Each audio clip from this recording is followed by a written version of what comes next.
Các bạn thân mến, Mô-sét được xem như là một nhà tiên tri quan trọng trong cả ba tín ngưỡng lớn, đó là Kitô giáo, Do Thái giáo và Hồi giáo.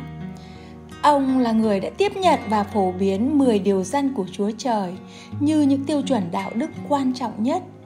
Trong đó, ngoài những yêu cầu về mặt tín ngưỡng, con người phải biết hiếu thảo với cha mẹ, không được giết người, không được ngoại tình, không được trộm cướp, không được dối trá và không được thèm muốn bất cứ thứ gì từ người khác có được.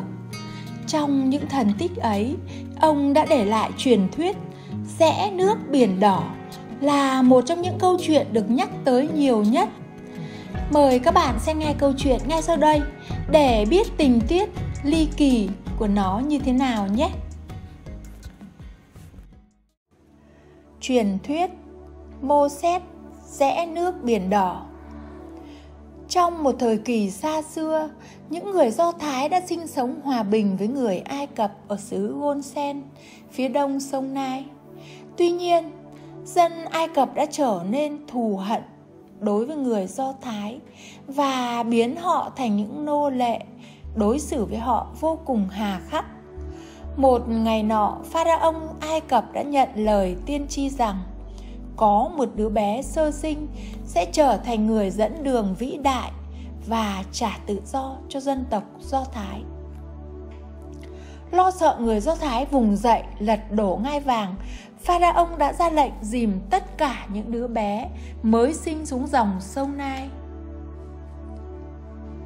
Ông nói: "Các người hãy dìm tất cả những đứa bé xuống dòng sông này, để không bao giờ dòng giống của người Do Thái còn tồn tại trên mảnh đất này nữa, nghe chưa?" Tuy nhiên, có một đứa trẻ đã trốn thoát số phận nghiệt ngã đó. Một người phụ nữ Do Thái tên là Jochebed đã sinh hạ được một người con trai. Bà đã tìm cách giấu đứa trẻ trong 3 tháng. Khi biết không thể nào tiếp tục bảo vệ được đứa trẻ lâu hơn nữa, bà đã đặt bé vào một chiếc nôi, thả trôi theo dòng sông Nai.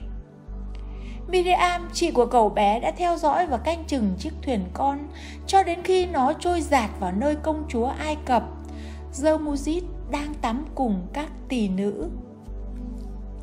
Thấy đứa bé nằm trong nôi, công chúa reo lên: "Ôi, đứa bé đáng yêu quá! Các người hãy vớt nó lên đây cho ta!" Nói rồi, công chúa cho vớt đứa bé lên và cho được sống cùng trong cung của mình. Nhân cơ hội này, Lilian đã tìm đến và cầu xin chăm sóc đứa trẻ.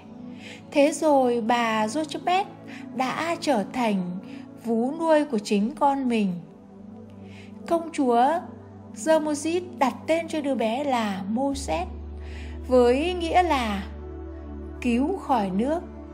Mô-sét trở thành một thành viên trong hoàng gia Ai Cập, nhưng ông không thể nào quên được thân thế thực sự của mình. Khi đã trưởng thành, Mô-sét dần dần nhận biết được số phận cùng cực của người dân Do Thái. Một lần khi chứng kiến quản nô Ai Cập đánh đập những người Do Thái dã man, Mô-sét đã không thể nào kìm chế nổi. Ông đã giết người quản nô rồi vùi xác anh ta vào trong cát. Sau đó, Mô-sét bị rất nhiều người đe dọa sẽ tố cáo, nên sợ bị lộ. Mô-sét đã vội vàng trốn khỏi hoàng cung và lưu lạc đến bán đảo Sinai. Tại đây, trong khi dừng chân bên một giếng nước, Mô-sét đã bênh vực 7 cô gái chăn cừu thoát khỏi một nhóm người hung bạo. Cha các cô gái là một thầy tư tế xứ Midian tên Joseph, đã tiếp đãi Mô-sét rất tử tế và gả con gái mình cho Mô-sét. Mô-sét sống ở Midian trong 40 năm trời đằng đẵng và được nàng Zipporah sinh hạ cho một người con trai đặt tên là Gersom. Vào một ngày kia, khi bầy cừu lên núi, Mô-sét đã nhìn thấy một bụi gai đang bốc cháy nhưng không tàn lụi. Tò mò, ông đến gần để quan sát kỹ hơn. Tại đây, ông đã nghe được lời Chúa Trời phán bảo: Mô-sét, con sẽ có nhiệm vụ dẫn đường cho người Do Thái tới một miền đất hứa. Ta sẽ ban quyền năng kỳ lạ cho con. Và thế là tại đây, khi nghe xong lời Chúa Trời, Mô-sét có nhiệm vụ như vậy và được ban rất nhiều quyền năng. Trở lại Ai Cập, Mô-sét ra mắt các trưởng lão Do Thái, thuyết phục họ đi theo sự chỉ dẫn của mình. Sau đó, Mô-sét cầu khiến Pharaoh xin nhà vua cho phép cho người Do Thái được ra khỏi thành và đi tìm miền đất mới theo thông điệp của Chúa Trời. Tuy nhiên, Pharaoh không những không đáp ứng yêu cầu đó mà còn bắt các nô lệ phải lao dịch nặng nhọc hơn. Mô-sét đã cố gắng thuyết phục Pharaoh bằng nhiều cách, bằng nhiều phép lạ khác nhau, nhưng biến cây gậy thành con rắn, biến dòng sông Nai thành biển máu, diệt trừ nạn ếch nhái hoành hành trên Ai Cập. Tuy nhiên, Pharaoh vẫn kiên quyết không thay đổi ý định của mình.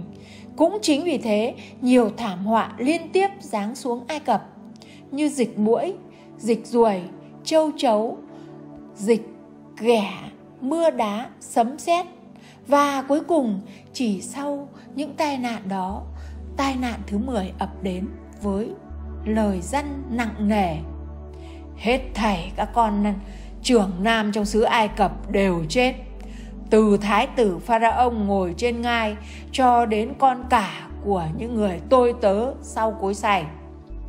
Pharaoh nghe vậy mới đồng ý nhượng bộ cho người Do Thái được tự do theo bước của Mô-sét.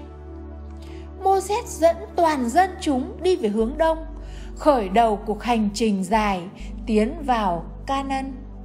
Đoàn người di chuyển chậm chạp và phải cắm trại 2 lần trước khi vượt qua biên giới Ai Cập đến bờ biển đỏ. Nhưng vào lúc này, Pharaoh đột nhiên đổi ý. Ông ta tập hợp binh lính để đuổi theo những người nô lệ vừa được phóng thích. Mọi người khiếp đảm khi trước mặt là biển lớn và sau lưng họ là đoàn quân Ai Cập hùng hậu. Nhưng Mô-sét đã một lần nữa cho những người đi theo biết và chứng kiến thần tích huy hoàng.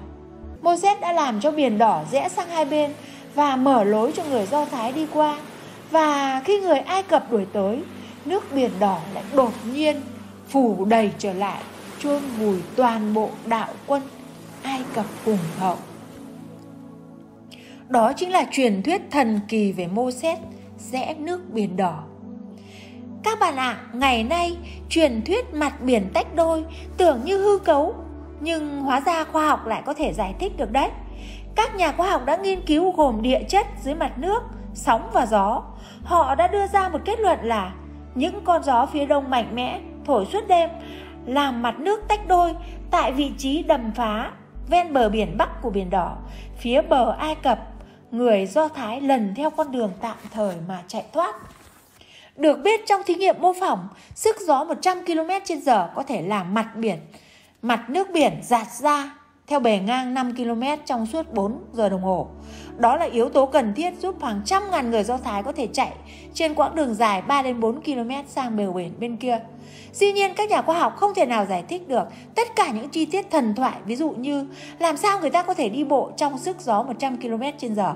Tuy vậy, giả thuyết đưa ra rằng với số lượng đông đảo của đoàn quân sẽ tạo ra một bức tường người bảo vệ lẫn nhau. Các nhà khoa học còn nói rằng không ai muốn làm điều đó, nhưng xét thấy phía sau là một cuộc diệt đuổi của binh lính Pharaoh như thế thì họ chỉ có thể lựa chọn duy nhất là vượt qua, không có cách nào khác. Một câu chuyện truyền thuyết thật là kỳ thú, đúng không các bạn?